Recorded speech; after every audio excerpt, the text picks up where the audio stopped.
June of 1775, the Continental Congress created a unified army out of the revolutionary forces. Encamped around Boston and New York, and named after the great George Washington, Commander-in-Chief.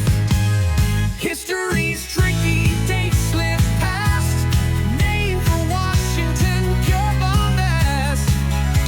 Yes, he was the general who led the fight, but the army wasn't subject to naming rights. Our army manned the air, it ran the ramparts, it took over the airports. It did everything it had to do, and it Fort McHenry under the rocket's red glare. It had nothing but victory. History's tricky dates slip past. Who knew Colonial planes flew so fast?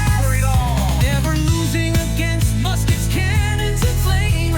They still got your baggage off that plane. We had a lot of rain, I stood in the rain. The teleprompter went out, it kept going on, and then at the end, it just went out.